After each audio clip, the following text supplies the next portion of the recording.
Hello, friends. Welcome to Chapters, another Armstrong television show. I'm your host, Carter Seaton, and it's a delight to have you with us so that we can talk to Matt Browning. He's our guest today, and he is the author of The Definitive Golden Girls Cultural Reference Guide, and it was published last fall by Lyons Press. He's a lifelong Golden Girls fan and founder of the EmptyNestTV.com, and that's devoted to Golden Girls spin-off series. His other book titles include The Bookstore Explorer, West Virginia, a celebration of Mountain State's indie bookshops, and Chicks in the City, a children's book about urban farming. He's a Logan County native, and he now lives in Charleston. Thank you so much for coming this morning. Thanks for having me. This is a fascinating book. It was fun to write. And I'm sure that it came out last fall, but I'm sure that with the death of Betty White, you really had a bump in sales, and people have kind of gotten a renewed interest in watching the Golden Girls. I just saw an article on one of those BuzzFeed or some kind of sites, or maybe New York Post, that the Golden Girls was the #1 show, I think in streaming or something, last month. I mean, it has a life that I probably am sure they never imagined it would have. Exactly. 30-some years ago. Right. Well, I'm sure your book will do that too. You've been a fan all your life, apparently, but is that what inspired you to write this? Why did you decide that we needed a cultural reference guide to their, 7 seasons? 7 seasons. I have been a fan all of my life that I can remember. It came out when I was 5. Okay. But I remember watching it with my grandma. You know, Saturday night was Empty Nest and Golden Girls and those other shows that came on. But, you know, now that it's had this explosion the past 4 or 5 years, so many younger viewers have discovered it. Right. And they don't remember a lot of those references. If you watch an episode of the show, they make all kinds of just dated, what I would call dated references to people and places and events and brand names that got laughs in the 80s. But, you know, somebody who's 20 or so probably wouldn't have any idea. Right. So When did this book come out? When did the show start? It ran from 85 to 92. Okay. And then they did a little spin-off where they bought a hotel, which lasted 1 more year. People watching it now. People born in the 80s would have no clue. Exactly. I'm of the age where I knew some of them, but I didn't know all of them either. Uh-huh. So I thought to myself, wouldn't it be cool if there was like a book you could pick up and follow along as you're binge watching? And I asked my agent, I'm like, what do you think of this idea? And he's like, I think that's a great idea. So I wrote a proposal for it. Uh-huh. He shopped it around and sold it, I think, within 2 months. Wow, that's fantastic. Yeah. Yeah. So tell us exactly what that means, a cultural reference guide. Okay, so I tried to be extremely thorough. Any kind of joke or line that they made where they mentioned a person, a place, or not a person, place, or thing, but a person, an event, a political situation, movies, or any kind of thing, brand names. They talked about the A&P several times, Wow. which we had an A&P in Logan when I grew up, but Yeah. not a lot of people now probably remember that. So I tried to be very thorough. Anytime it was a company name or a person, like I said, or a movie, TV shows, anything, I would just make a list as I watched. And then later, after I did the whole list in hand, I went back and researched everyone and put it together by episode order. Yeah. So you'd watched them as a child, and then as an adult, so you went back and you binge watched every single one of them again. I mean, it's a show that I binge watch all the time. But it's funny, in retrospect, this all started early 2020, very beginning of 2020. So you were home with the pandemic anyway. Yeah, so what was around March 13th or so that year, that's about when I was going to start the watching process. Uh-huh. So I was working from home, so I spent my first few months of quarantine watching the Golden Girls. Wow. So I did a handwritten, like I said, I had a notepad and pen. And every time I'd watch an episode and they would make a reference, I would just jot it down. And then I did that 2 complete times to make sure You had them all. I had them all. I probably still missed some. And then I did the research, and it took about, if I started in February, I handed the manuscript in the next November. Wow. So almost a year. Yeah, exactly. Yeah. And how did you do the research? Internet. Now, some of them I knew, so I would just write from my own knowledge. But, you know, I always turned to the internet to get, like, people's birth and death dates and things like that, or just more history about the topic that I may not know, things like that. Yeah, well, I noticed one of the references was Tallulah Bankhead, and I said that to somebody and got a blank face. Yeah. And I said, you need to know this book because that's, she's an actress and character that I knew about. Of course, I'm a little older than you are, but that was a great It was example. Somebody asked me what was the most referenced thing, and I want to say, Empty Nest was the spinoff show, which is another one I was big into, or am big into. But the dog on Empty Nest got referenced a lot, and I thought, well, people don't remember him. And Burt Reynolds was the other. Really? That they made reference to a lot, and he actually guest starred in one. Oh, for heaven's But sake. yeah, they talked about him a lot. Huh. Right. So who do you consider the primary audience for this book? Golden Girls fans are all ages and genders and creeds and whatever. Really? I would have thought you were talking about maybe 20 and 30-year-olds.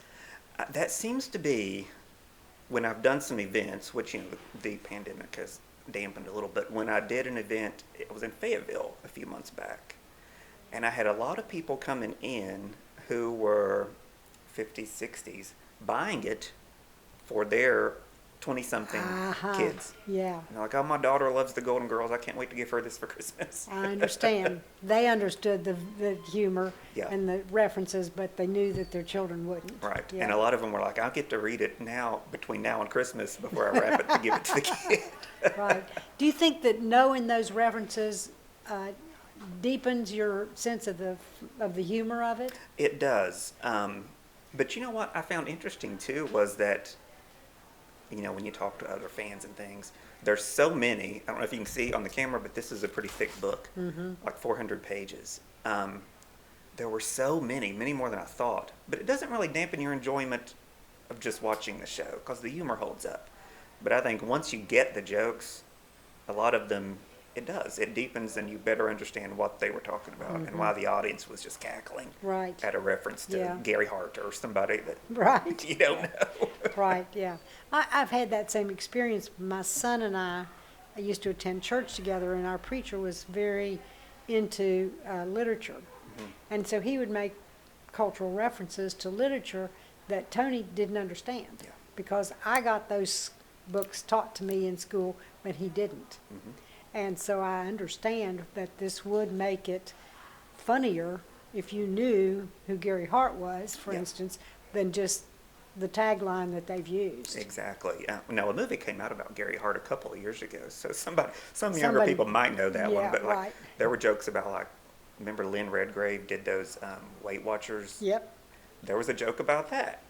I'm like, people might remember Weight Watchers, but they won't remember who Lynn Redgrave right, was necessarily. exactly, right. So yeah, so the audience Yeah. just cackled and applauded all of these jokes that Yeah. younger people don't remember. Right. Did you have a favorite Golden Girl? Oh, B. Arthur. Dorothy yeah. was my favorite. I love them all, of course, but as the older I get, the more like Dorothy I realize that I am. And you Yeah. know what I've learned? Because you mentioned in the intro, I do the Empty Nest web page, which was their spinoff show. And I started it when I was like 18, just for kicks, because even in the 90s, Golden Girls got all the online love.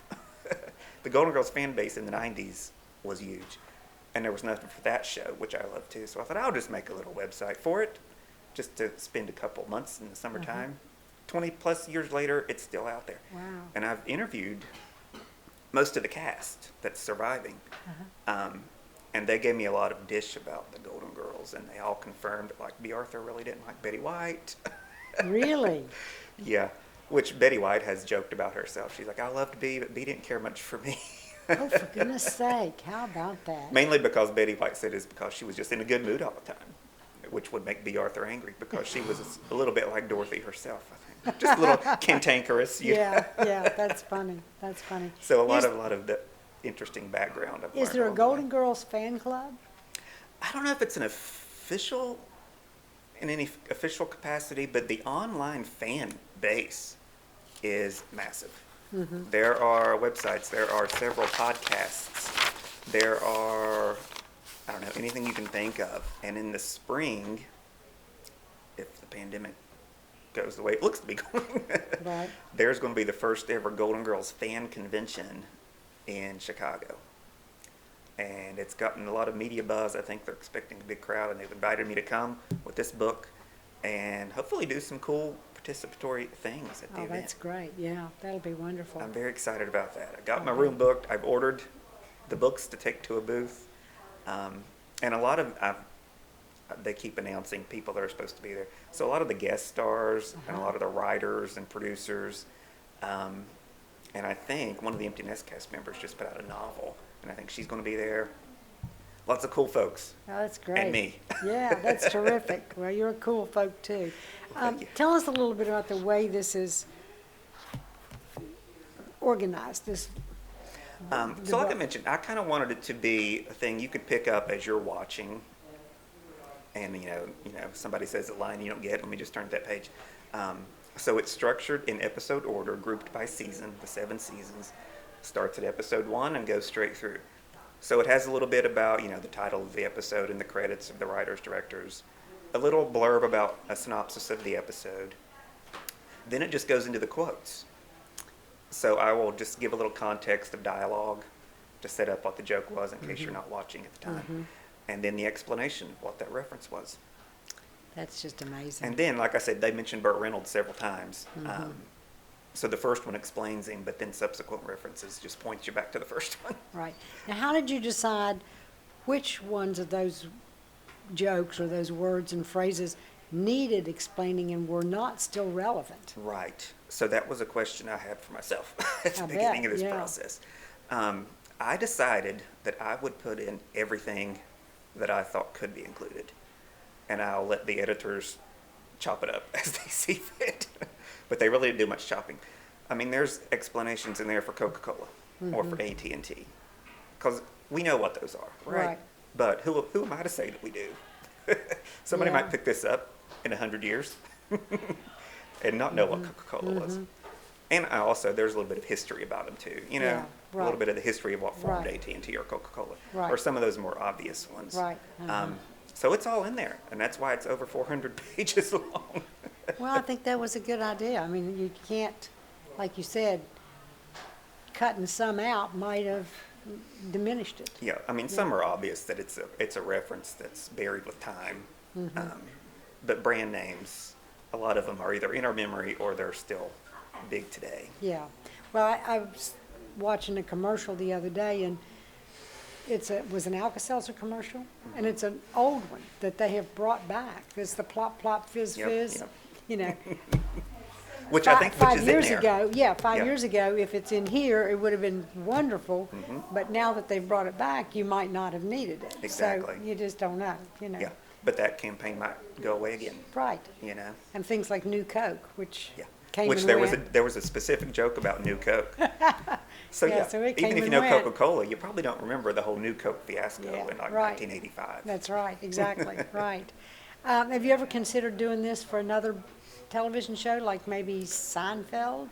There's it's a funny, lot of 'cause cultural references in that. I love to watch old sitcoms all the time. Seinfeld's one I'll cycle through, or Frasier, or a lot of those kind of shows. Yeah.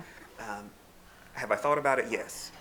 Have I gotten to the point of really trying to pitch it? No. Well, you're still selling this one. Yeah.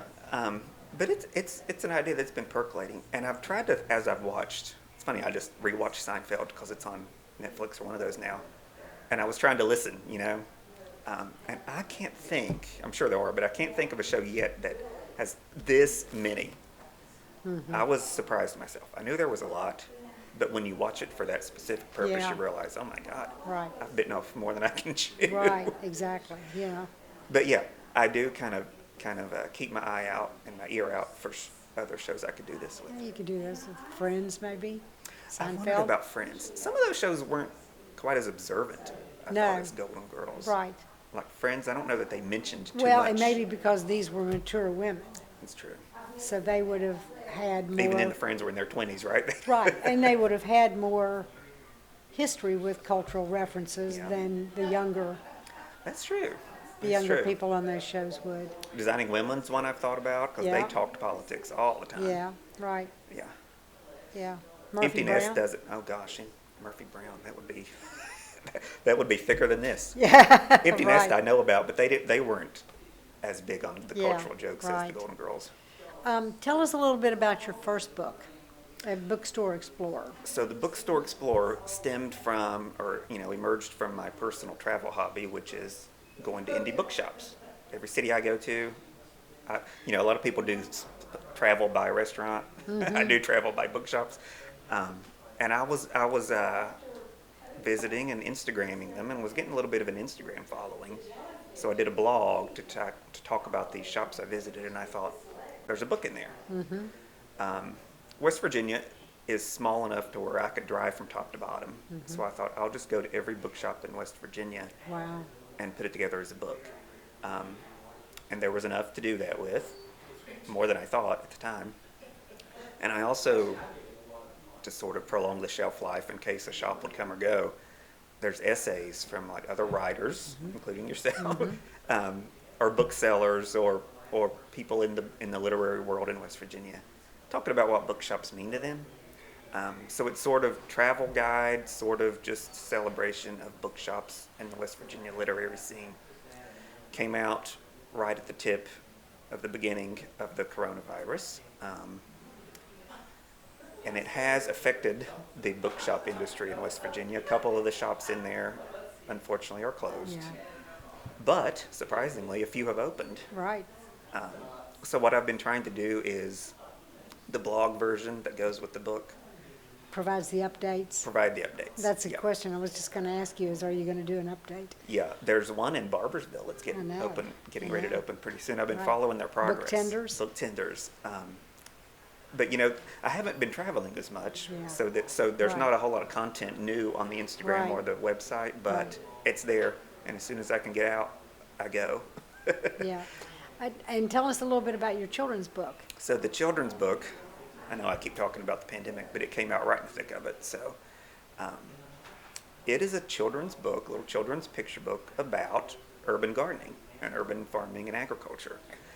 I don't have children, never spend time around children, so I wasn't intending to be a children's book author.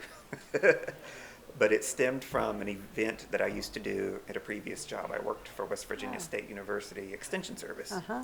And we used to do an annual, they still do it, I'm not there anymore, urban agriculture conference. And in the marketing campaign, which was what I did, we developed a little chicken character who wore a necktie to be urban. And the little shtick was that he went from the farm to the city, and he learned about and began to love urban farming. I see. So of course, the writer brain, there's a story in there. Right. So I wrote one. So you tend to, other than that, you tend to do more nonfiction work. I don't know. My trajectory when I started was to write young adult fiction. Oh, for heaven's sake. And I wrote 3 novels, and one attracted the attention of an agent, but we never sold any of them. None of them sold. Huh. And now they're all kind of dated. I can maybe rewrite. But as I've aged, I found that I'm not reading much young adult fiction, so it's just not where my mind's at. But this children's book snuck up on me. And it came out September 2020 from Headline Books. Beautifully done. The illustrator, Ashley Belote, did a beautiful job. I just gave her 2 words of advice on what I envisioned, and I said, take it from there, and she did. And it's beautiful. Oh, that's great. Yeah. But yeah, it's been a fun process with that one. But like you said, all 3 of my books are about very different things. Yeah, they are. Right. If you haven't considered doing a definitive guide for something else, what is your next project? Do you have one? Here we go again with something different. I try to be like Neil Gaiman. Are you familiar with him? Yes. He writes all kinds of cross Right. genres, and I thought maybe if he can do it, I could do it. I had an idea percolate that's started as just a contemporary fiction. A couple years ago, I did the Lafayette Flats Fayetteville Creative Yes. Residency Program, where I was writing this novel. The longer that I've gotten into this world, it's lending itself towards middle grade. Oh, One of the characters is like 12 or 13, and he's the one that's seemed to be the most interesting to put the point of view from. So we'll see. That's what I've slowly been working on. I have a very, very rough first draft, and then I put it aside to do the promotion of the Golden Girls book. So it's about time to pick it back up Right. and see. How was that experience at Lafayette Flats? Explain a little bit about what that is. I can't recommend it enough. It's a beautiful, beautiful boutique vacation rental facility right in downtown Fayetteville. They have three or four lofts that they have renovated. And every year in the wintertime, sort of during the off season, they open one of the flats up to a creative, a writer, an artist. There's people that have done like clothing, maybe musicians, I don't know, but anyway, creative that can come there and live there, expense free, for a period of time. It used to be, I think, 2 months or a month, but they found some flexibility, opened it up to more people. So I did a 1-month stay in December 2020, working on that book. 2020? Yeah, no, 2019. December 2019. Stayed for 4 weeks, and it was fabulous. That's great. Not only did it give you the time to step away from your own life and your job and whatever, your responsibilities, to focus solely on your art, the people in Fayetteville really, really embrace this idea. Yeah. I met so many cool people. The bookstore book had just come out. They coordinated a whole event for me at the Grove, which unfortunately burned down shortly after that. But just such a great, just small town That's super. vibe. And it was Christmas time, and it was just great. Yeah, right. So if you're a writer or a creative of any sort, when Apply they open for it back up, apply. Yeah, that's Yeah. terrific. Well, speaking of not, divorcing yourself from your real life, what do you do in your real life? I actually just started a new job, so I work for the USDA, doing just promotions and marketing, public affairs is what we call it in the federal government. I had spent almost 20 years in higher education marketing at West Virginia State, and just time to try something new. And it's a fully remote job, which I was kind of interested in. Oh, that's good, yeah. Yeah. So does that allow you more time to do your own writing? Well, you'd think, but not really. Yeah, right. Not really. It's a busy job. So like from 8 to 4:30 or whatever, 8:30 to 5, I'm at that desk. What is your writing routine? Do you have a specific one, or do you just do it when you can? I wish I had the perfect answer to that question. I want to have the perfect answer to that question.